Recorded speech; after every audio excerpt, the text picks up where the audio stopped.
Romanos capítulo 12, versículo 1, quem encontrou, por gentileza, diga eu vou para o céu. Quem não encontrou, diga eu também vou.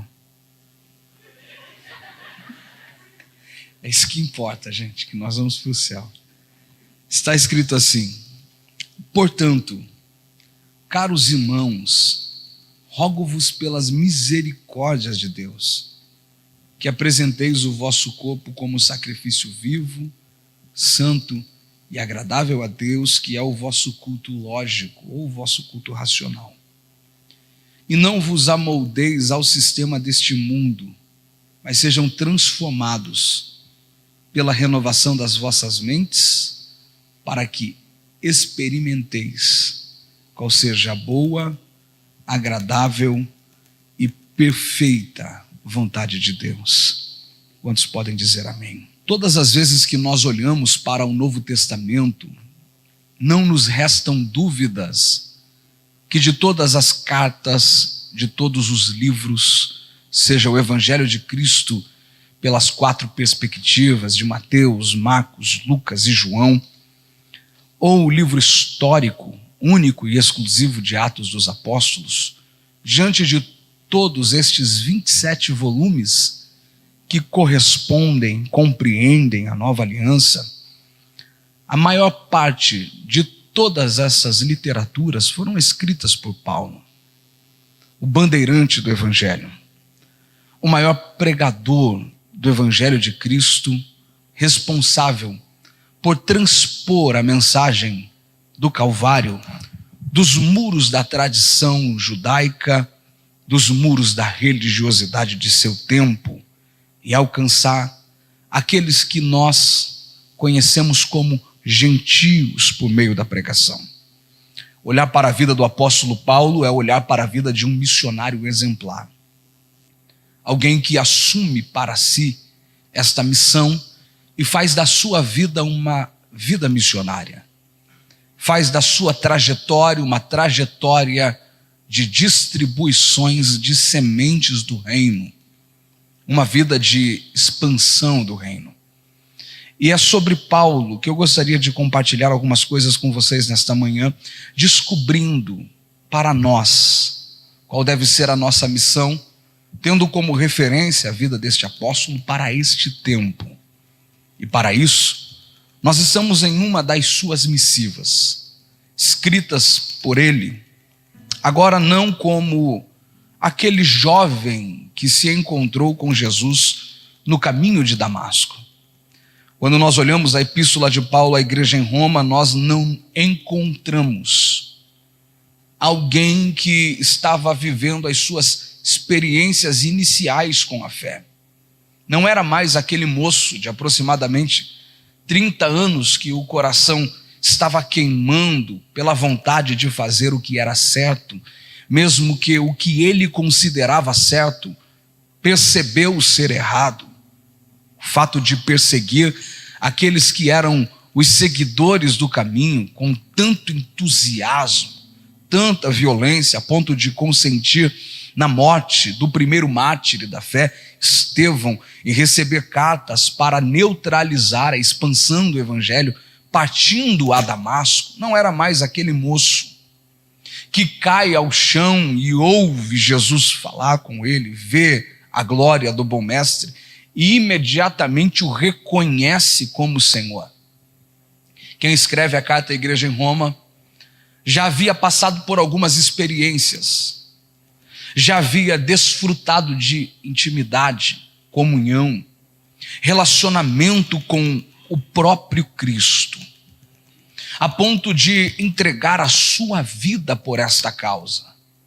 Uma vida marcada por manifestações de glória extraordinárias, de relacionamentos que transcendem o limite da lógica, da razão, a ponto de carregar experiências que o desconectaram da terra, o tiraram dessa terra, se no corpo, não sei, fora dele, também não sei, mas que o levaram a conhecer o terceiro céu, vê coisas extraordinárias, mas o que lhe move não é aquilo que ele vê, e sim o que ele ouve, a ponto de descer dizendo que o que ele ouviu, os ouvidos naturais não são dignos de ouvirem. E é por isso que ele diz: eu ouvi coisas inefáveis, que ao homem não é lícito falar. Ensinamentos que ele adquire não apenas no seu processo de ressignificação da tradição judaica para o cristianismo, uma reobservação da lei pelas lentes agora dos ensinos de Cristo, que ele consegue por pelo menos 14 anos fazer durante este período em que está afastado, em que está isolado, em que está em um processo de reconstrução, mas experiências que ele recebe ao aprender aos pés do próprio Cristo. Também pudera. O próprio Cristo quem o chama é o Cristo quem o ensina. Cristo quem se apresenta a ele é o mesmo que retorna a se apresentar para lhe ensinar, a ponto dele escrever missivas como a igreja em Corinto, dizendo: a partir de agora o que eu vou pregar para vocês não é fruto do que eu aprendi na escola de Gamaliel, não é resultado das minhas sínteses, das observações da lei, não é resultado da tradição oral que eu adquiri durante a minha formação como fariseu. O que eu vou vos dizer agora, eu recebi do Senhor. O que Paulo compartilha não são discursos históricos, o que Paulo compartilha são revelações extraordinárias. E tudo aquilo que é histórico é ressignificado por Cristo. Lembra quando vocês passaram por aqui? Lembra quando Deus fez isso? Lembra quando Deus mostrou dessa forma? Então ele estava querendo apontar Cristo. Ele estava querendo mostrar Cristo. Eu imagino o privilégio de ouvir alguém como Paulo, e às vezes eu até me interrogo como Paulo não teve o privilégio de Pedro. E essas interrogações são normais do reino, são pontos antagônicos para quem vive o reino. Por quê, pastor? Porque Pedro não tinha o know-how de Paulo. Pedro não tinha as experiências de Paulo. Pedro não tinha a competência, a habilidade cultural, intelectual, lógica que Paulo possuía. Pedro era um pescador e Paulo um filósofo. Pedro era um pescador e Paulo um fariseu, um mestre, um grande rabino da lei, alguém que dedicou a sua vida à construção intelectual do seu tempo. E Pedro prega para 3.000 pessoas, 5.000 pessoas, e Paulo não tem esse privilégio. Paulo prega para 3, 4, 5 à beira do rio, de repente entra em lugares onde o público estava mais intenso, mas durante a sua pregação alguém diz: quem é esse falador? Essas coisas me intrigam. Como Paulo não teve o privilégio que Pedro teve para pregar? Como disse, são antilógicas que o reino apresenta. Às vezes nós pensamos que deveria ser assim e Deus direciona dessa forma, mas é nesse formato que Deus direciona Paulo que Paulo consegue influenciar o mundo. Existe um grande amigo que prega a palavra de Deus há algum tempo e tem influenciado essa geração, que ele diz que ele gosta tanto de Paulo que se ele não fosse cristão ele seria um Paulão, de tanto que ele gosta de Paulo. Porque Paulo consegue traduzir Cristo, interpretar Cristo para além dos muros da tradição judaica. E é desta forma, com esta graça, que ele transpõe os limites do judaísmo que até o capítulo de número 13, no livro de Atos, estavam prendendo a mensagem do evangelho, com exceção do capítulo 11, onde Cornélio clama por salvação e Deus precisa enviar Pedro para responder ao clamor de Cornélio, em que pese Pedro não ser o pregador dos gentios, Pedro vai com a missão de pregar até o capítulo 13. A mensagem do evangelho estava sendo pregada até entre os judeus. Deus envia uma perseguição. A mensagem começa a ser espalhada, porém é a partir do capítulo 13 com Paulo que esta mensagem começa a alcançar o coração de gente como eu e você, de pessoas que não têm o privilégio de carregar em seu sangue as características genéticas de Abraão, de Isaac, de Jacó, mas que por Cristo pertencem a esta nação, a este mistério que durante toda a eternidade passada ficou escondido. Mistério da igreja, onde povos, raças, tribos se encontram para professar a fé em Cristo Jesus.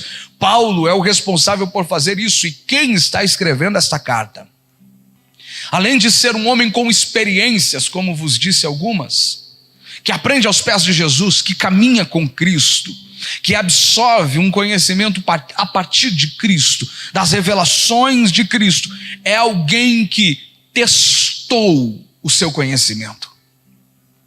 É alguém que foi testado pela vida, a ponto de o que ele pregar ser resultado daquilo que ele vive, a ponto das suas experiências no campo das ideias dogmáticas, teóricas, transcenderem a teoria e desaguarem na prática. Uma prática que não traz tantos resultados positivos para ele, o pregador, pois o fato de Paulo pregar implica em se levantar contra uma cultura que estava dominada por seres espirituais malignos, que depois a igreja em Éfeso, ele os classifica como potestades, principados, poderes que regem este mundo tão tenebroso. Este mundo, não um mundo geológico, físico, biológico, mas um mundo enquanto sistema, que aparece aqui também no capítulo de número 12, um mundo que em sua análise etimológica significa século, era, tempo, aeon do grego. Este mundo sistema, regência social, cultura social, é neste mundo que Paulo prega aquilo que ele acreditava e como este mundo está dominado pelo maligno, a ponto da própria Bíblia mostrar que ele jaz, enquanto jaz, morre, está morto no maligno, dorme no maligno. Paulo se levanta como um bandeirante da vida para pregar no meio de mortes, que Cristo ressuscitou para dar o direito daqueles que mortos estão também ressuscitarem com ele. Esta mensagem alvoroça o mundo, coloca o mundo de pernas para o ar, não apenas a de Paulo, mas a dos discípulos, a ponto de, em 14 anos, este termo ser apresentado no livro de Atos. Estes que alvoroçaram o mundo chegaram também até aqui. A palavra alvoroçar é literalmente tirar as pernas do chão e colocar elas para o alto, virar de ponta cabeça. Eu penso que aquela realidade estava seguindo um curso natural, lógico, sobre uma influência grega, helênica, que havia dominado o pensamento romano, em que pese Roma está governando o mundo do seu tempo. O pensamento filosófico ainda era a herança dos gregos, então estava tudo seguindo uma análise comum, um ciclo natural, e de repente, nos pés desta grande estátua vista por Daniel, uma pedra é lançada. Essa pedra derruba o sistema natural e lógico, a ponto de fazer com que o Império Romano sucumbisse, caísse por terra, as coisas perdessem o sentido.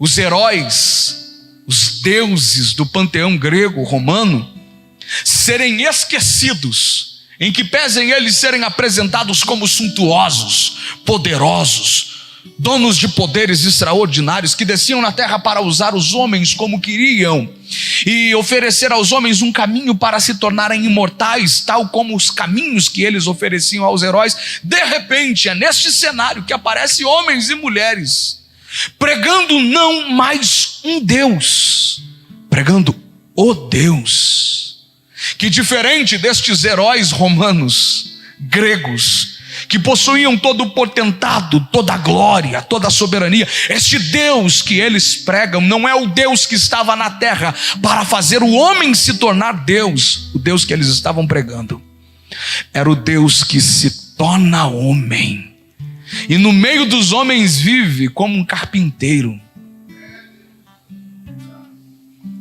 É desprezado, humilhado, E quem o caracteriza bem em um retrato profético, através de um vaticínio a Isaías, um homem que não tinha beleza para que o desejássemos, homem de quem as pessoas escondiam o rosto, homem de dores, trabalhado no sofrimento, homem simples, que carregou sobre ele todas as nossas culpas. O castigo que nos traz a paz estava sobre ele. Pelas suas pisaduras nós somos sarados. O processo da crucificação era o ápice da humilhação, e lá estava o Deus crucificado. Para os gregos e romanos isso não fazia sentido. Para os judeus não tinha nexo, pois os judeus esperavam um Messias davídico. O que é isso, pastor? Alguém que chegasse neste cenário, rompesse com o governo de Roma, assumisse o trono dos Césares, governasse a terra a partir de um cetro de justiça, e de repente quem aparece é um carpinteiro que morre na cruz. Para os gregos isso era loucura, não tinha nexo, porque além de morrer, ele encontrou o caminho da eternidade, pois ao terceiro dia ele ressuscitou. E mais do que ressuscitar, apareceu a mais de 500 pessoas para dizer: isto que aconteceu comigo vai acontecer com vocês. O mundo fica sem sentido, e mais sem sentido ainda, porque esta mensagem convence. Convencem pessoas que estão dispostas, ao aceitá-la, a perderem tudo o que tinha, pois as portas de ingresso ao evangelho não eram a conveniência. Ninguém que na igreja primitiva aceitava Cristo por ser conveniente. Ninguém que na igreja primitiva se entregava à fé pela conveniência. A partir de agora eu sou evangélico, eu vou ter mais acessos, vou participar de uma comunidade com privilégios. Muito pelo contrário. Aceitar a Cristo neste tempo implicava em estabelecer sobre as suas costas um alvo de perseguição, tanto da tradição judaica, das camadas religiosas que regiam o farisaísmo, o sacerdócio, os comandantes do templo, como também do Império Romano e de todos aqueles que queriam neutralizar a mensagem do evangelho. Aceitar a Cristo implica em colocar em risco a sua casa, sua família, suas posses, seus territórios. Afinal, a primeira bandeira apresentada era a morte de Estevão. Tem certeza que você quer? Já mataram Estevão, estão perseguindo os outros. Era como se as pessoas dissessem: como eu não vou aceitar uma mensagem como essa, a ponto de pessoas por ela morrerem? Eu também quero. O evangelho expande, assusta o mundo, e Paulo é um dos responsáveis por isso, por pregar esta mensagem, por anunciar. Como consequência, o que acontece com ele é viver as retaliações de uma causa. Toda causa abraçada por mim e por você, ela vai implicar em resultados. Toda causa vai trazer benefícios e toda causa vai trazer respostas inesperadas. Todas as decisões que tomamos, elas caminham por consequências duplas. Assim, podemos pesar aquilo que é bom e aquilo que não é, aquilo que vai trazer de resultados positivos e aquilo que nós não esperamos carregar conosco, mas estão implícitas, fazem parte deste conjunto. Paulo aceita essa missão, prega o evangelho, recebe o privilégio de alguém que caminha na terra com os pés no céu, a ponto de dizer: o meu desejo é estar contigo na glória, porém meu coração ainda queima para estar aqui, para continuar pregando a mensagem às pessoas, então me deixe aqui para me gastar e me deixar gastar um pouco mais. Contudo, isto trouxe para ele pelo menos 2 naufrágios, uma quarentena de açoites que feriram as suas costas, 2 apedrejamentos, fugas de julgamentos equivocados, tal como o de Jesus, uma vida de humilhações. Afinal, quem ele era lhe dava acesso as regiões mais privilegiadas da sociedade, pois, além de ser um fariseu, recebeu por herança de sua família o privilégio de ser um cidadão romano, ou seja, alguém de dupla nacionalidade, que pertencia também ao império, que falava em pelo menos 3 idiomas, que conhecia o pensamento filosófico, de repente tendo que correr de pessoas que o humilhavam, que o atacavam, que o feriam, que o aprisionavam, nas regiões mais inóspitas de um presídio, um cárcere inferior, aonde com suas pernas amordaçadas, amarradas, acorrentadas, suas mãos acorrentadas, experimentava a queda dos dejetos fecais de todo o presídio em si, e mesmo diante de toda essa tortura, ele ainda encontra forças para adorar a Deus. Não estava sozinho. Um dueto extraordinário começa a cantar e a prisão começa a se mover, começa a tremer. O que Paulo pregava tinha testes efetivados, a ponto de alguém um dia duvidar: será que Paulo de fato se converteu? A igreja na Galácia sofria com isso, afinal eles eram judeus também tradicionais, carregavam um pensamento judaico, e alguns diziam: não, Paulo não é crente de verdade. Paulo está se aproveitando, ele é um agente da inteligência farisaica, está no meio da gente para nos derrubar. Paulo está nos enganando. De repente Paulo escreve uma carta dizendo para a igreja na Galácia: a partir de agora ninguém vai me calar, porque eu trago em meu corpo as marcas de Cristo. O que eu estou pregando para vocês, as minhas costas sofreram para eu pregar. O que eu estou pregando para vocês, pedras atingiram a minha fronte. O que eu estou pregando para vocês, as mordaças não conseguiram me travar. O que eu estou pregando para vocês, ninguém e nada nesta terra pôde me parar. Eu trago a mensagem de Cristo carregada não apenas nos meus lábios, mas no meu corpo. Ninguém me cale, ninguém me neutralize. O que eu prego é o que eu vivo. É este Paulo, já com quase 53, 54 anos, um senhor que estava próximo aos últimos dias da sua vida, que concluindo a sua segunda viagem missionária, agora, passando por um inverno terrível na cidade de Corinto, resolve se abrigar na casa de um amigo chamado Gaio. Ah, como é bom ter amigos para recorrer quando o inverno chega. Porque quando o inverno chega, se não tiver alguém para te hospedar, o inverno pode te matar. Paulo fica na casa de Gaio, alguém que estava com uma idade avançada para o seu tempo, diferente de nós hoje, cuja média de vida, principalmente no Brasil, está entre 72, 73, 75, dependendo da pesquisa. Para aquela época, Paulo já era um senhor, um ancião que já havia feito muito pelo reino. Mais de 27 cidades alcançadas, igrejas plantadas, filhos na fé edificados, a ponto de Paulo ter motivos o suficiente para dizer: não quero mais pregar, a partir de agora vou voltar ou para Tarso, ou para Jerusalém, ou para Antioquia, e vou me contentar com o trabalho pastoral. Afinal, eu já tenho missionários para enviar. Eu já formei Tito, eu já formei Timóteo, eu já formei Silas, eu já formei Barnabé nas experiências que comigo estiveram. Eu deixo Lucas pregar e eu fico aqui. Porém, este não é o Paulo que a Bíblia apresenta. A Bíblia não apresenta um Paulo que se contenta com os resultados obtidos e senta nos resultados para justificar a sua ausência. A Bíblia apresenta um Paulo que, independente do que ele havia feito, ele queria continuar fazendo. Era como se tudo que ele fizesse ainda fosse pouco demais para o que ele poderia fazer. Era alguém que olhava para trás, sabia que tinha feito, olhava para frente, sabia que tinha gente para fazer, mas ele dizia: eu não posso parar, porque o meu descanso não é aqui. Há um fogo que queima no meu peito, esse fogo não me dá descanso, não me deixa parar, eu preciso continuar.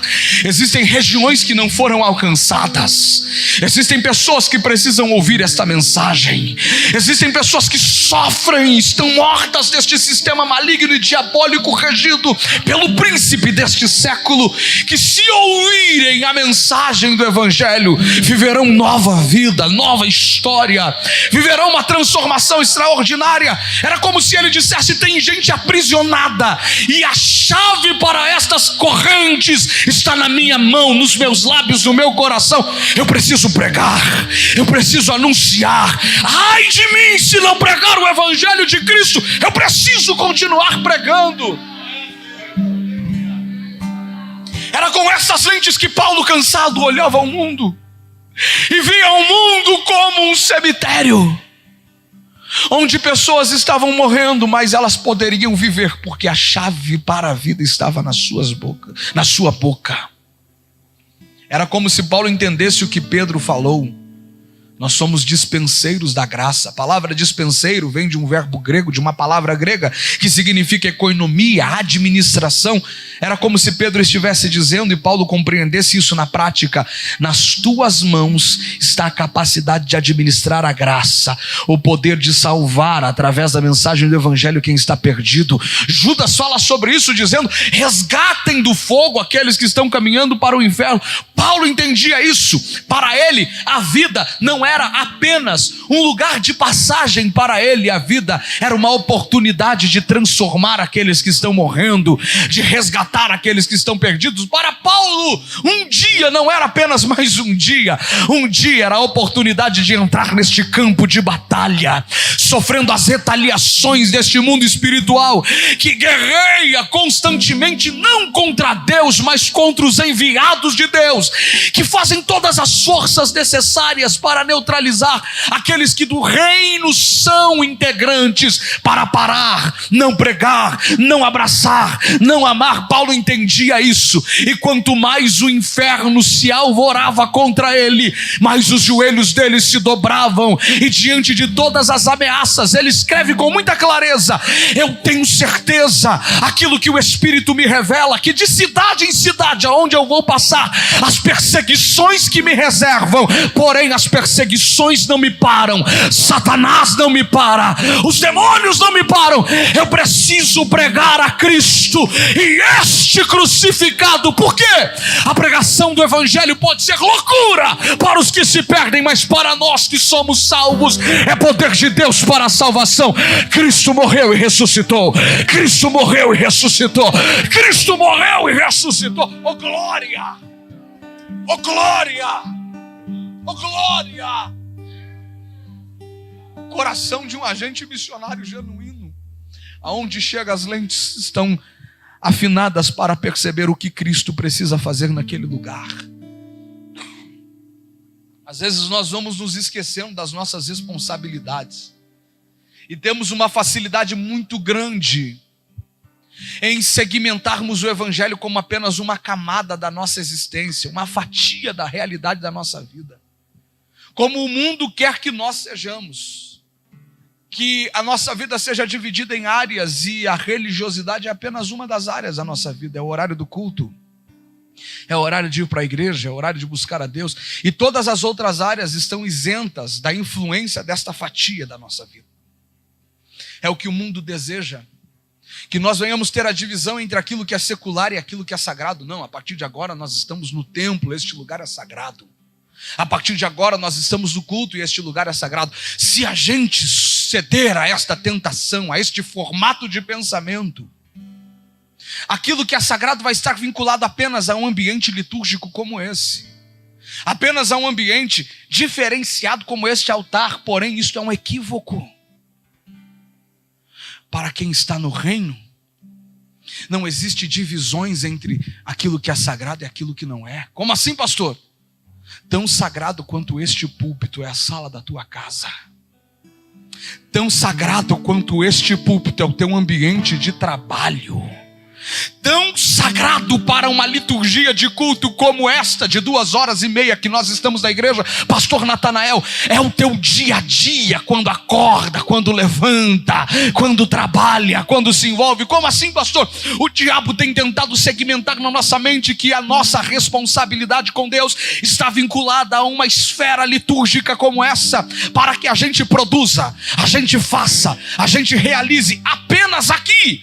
A partir daqui nada mais seja visto. Não, isso não é espiritual. Isso não tem a ver com reino. Mentira. A mente de um integrante do reino, um embaixador do evangelho, é diferente desta mente segmentada. Como é, pastor? É mais ou menos assim: eu adoro aqui, mas a partir daqui eu continuo adorando.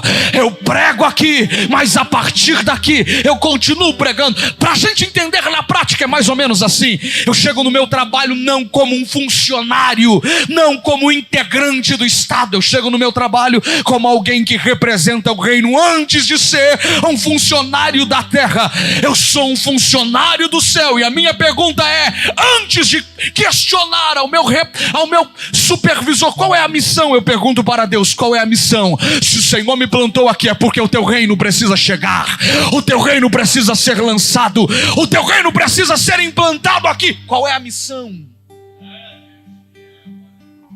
Há se pelo menos uma meia dúzia de crentes carregarem isso na sua mente, o mundo será colocado de cabeças para baixo.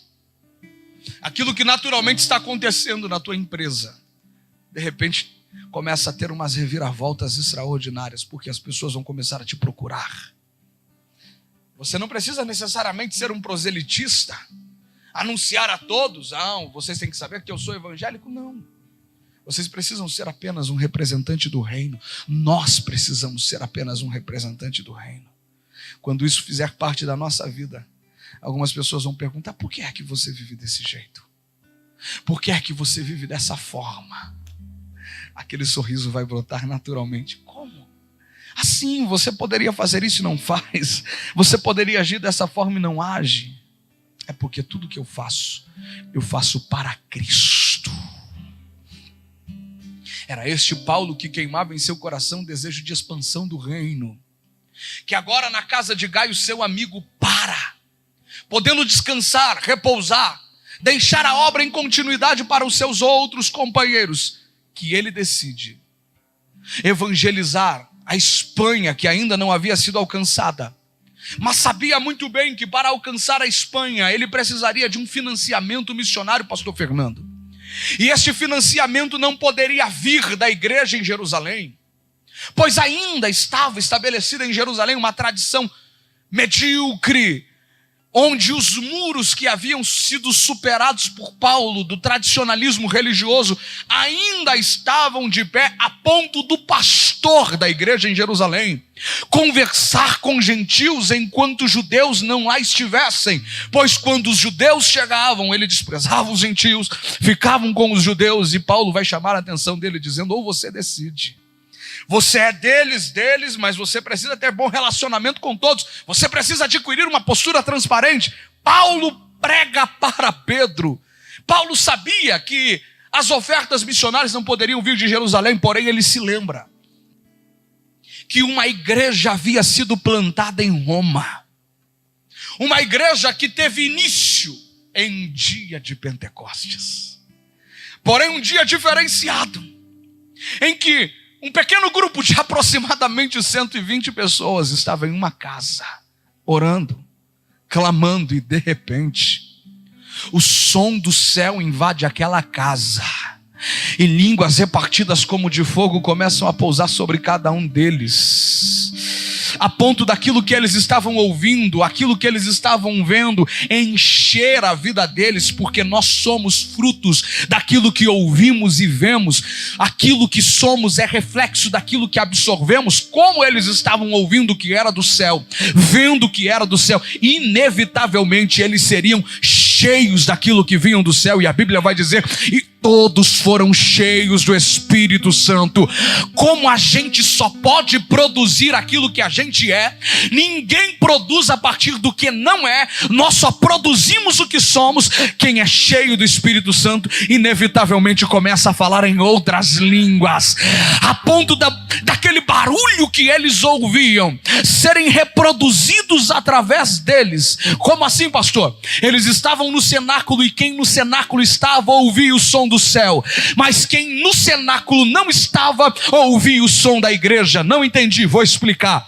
A igreja plantada no cenáculo, responsável por ouvir o som do céu, traduzia o som do céu para a terra. O mundo para. O que é que está acontecendo? Não sei, é um barulho que vem da onde? Não vem do céu, não, está vindo da igreja, porque quem traz as coisas do céu para a terra é a igreja. Quem abre os portais da eternidade na terra está sentado do teu lado nesta manhã missionária, está sentado do teu lado nesta manhã de consagração. Como assim, pastor? Você está do lado de alguém que tem as chaves do céu para na tua casa, no teu trabalho, na tua vida, chegar como representante da eternidade e dizer: a partir de agora o céu reinará nesta cidade, os céus reinarão nesta casa. Chegar sobre a tua rua e dizer que Satanás, esta rua não está sobre o teu domínio, os seus demônios, os asseclas, o império das trevas estão agora em nome de Jesus repreendidos. O reino vai reinar nesta rua, o reino vai reinar neste bairro, o reino vai reinar nesta família. Tem alguém que entende esta palavra? Se tem alguém comigo, levante as duas mãos aos céus e por pelo menos 30 segundos não deixe esta igreja em silêncio. Por que, pastor? Satanás tentou te paralisar, Satanás tentou te inferiorizar, mas você é representante do reino. Ninguém te para, ninguém te limita. Há poder sobre a tua vida, há poder sobre a tua história. Eu vou deixar você adorar, depois eu vou orar.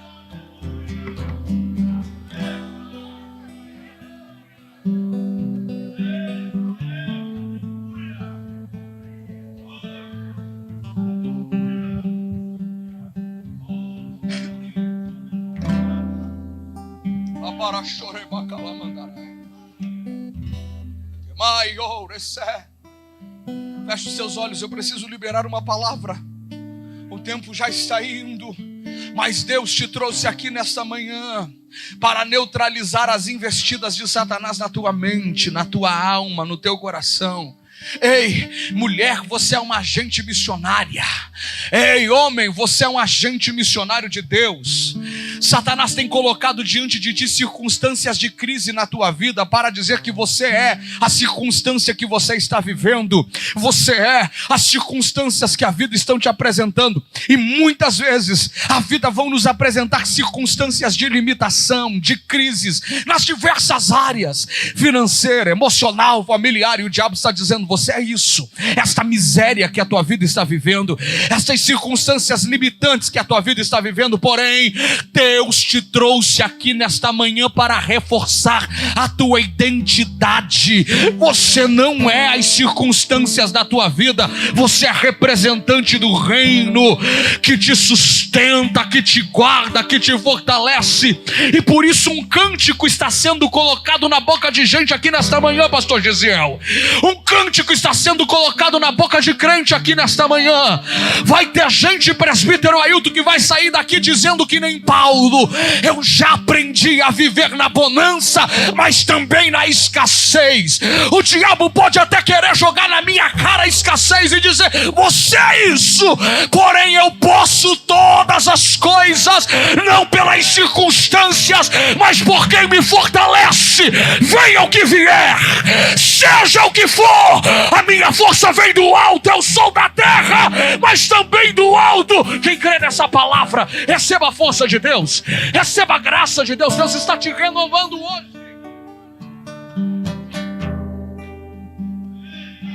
Oh, glória! Eu sinto a graça de Deus entre nós. Aqui eu encerro, porque é este Paulo que escreve a carta à igreja em Roma. E no capítulo 12, ele apresenta uma das maiores verdades para os representantes do reino. Ele apresenta um caminho de entrega a Deus que passa pelos corredores da compaixão, da misericórdia, da graça.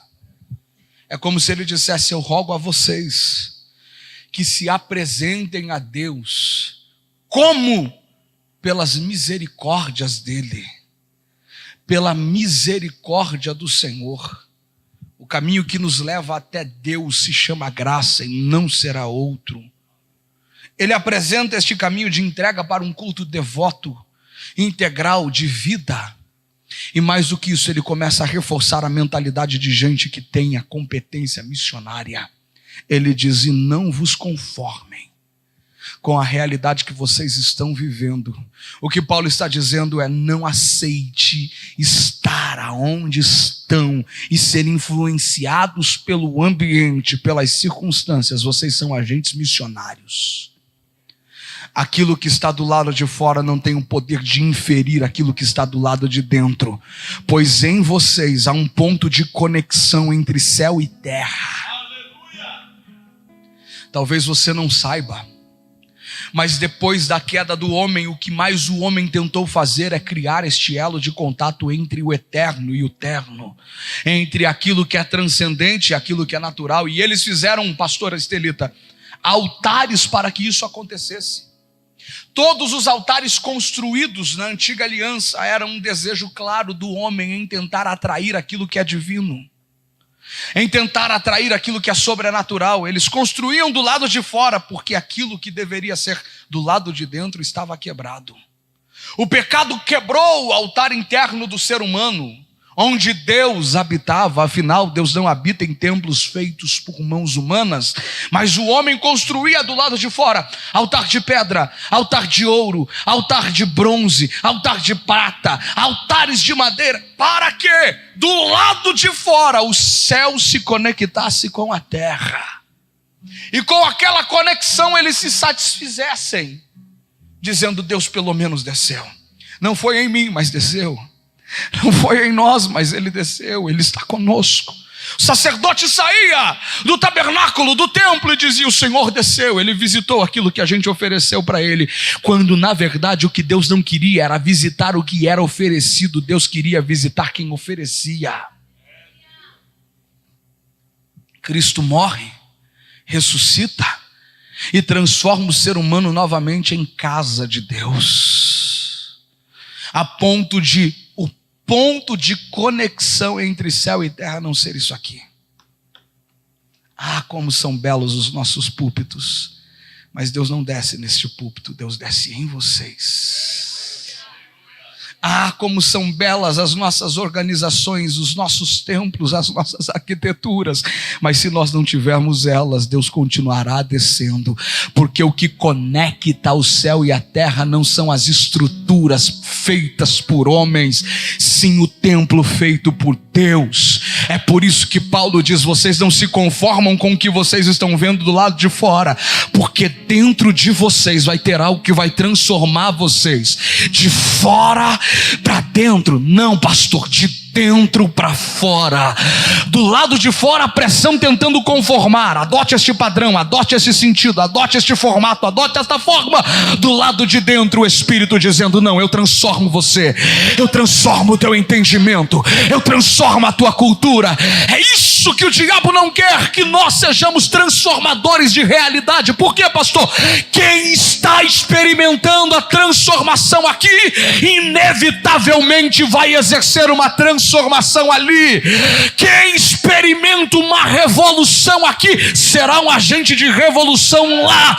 O diabo tem tentado exercer pressão para que a gente seja normal, que a gente ceda às tentações deste tempo, e o Espírito está dizendo: não, algo dentro de você vai transformar não apenas você, mas você vai transformar a tua casa, a tua família, a tua cidade. Deus está levantando agentes de revolução.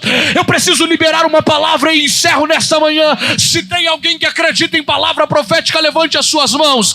O que é isso, pastor? O Espírito de Deus está gritando ao meu espírito: chegou a hora desta geração experimentar uma revolução extraordinária, porque Deus está renovando o entendimento de gente.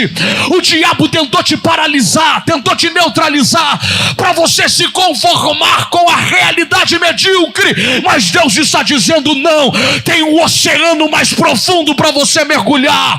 Eu tenho riquezas escondidas para te entregar. E é esta revolução que está acontecendo na mente de alguém que está entregando governos para pessoas. Eu estou pregando para gente que será missionário na terra e assumirá os maiores lugares dessa geração. Deus está levantando jovens, Deus está levantando moças para assumirem o controle deste tempo e pregarem Cristo sobre tudo e todos, a esperança da glória. Se tem alguém que acredita, levante as duas mãos. Enquanto você adora a Deus, enquanto você glorifica a Ele, o Espírito te renova, o Espírito te restaura. Deus te chamou para governar, Deus te chamou para dominar, Deus te chamou para reger, Deus te chamou para transbordar. Receba dele, receba dele, receba dele. Seja tocado pela glória agora, em nome de Jesus, aonde você estiver. Se faz tempo que você não fala em mistério, há renovo descendo sobre a tua boca agora. Ai que mandaraço de res, uriabarazu de kelwi eladorai. Em nome de Jesus, receba a glória dele sobre a tua vida agora.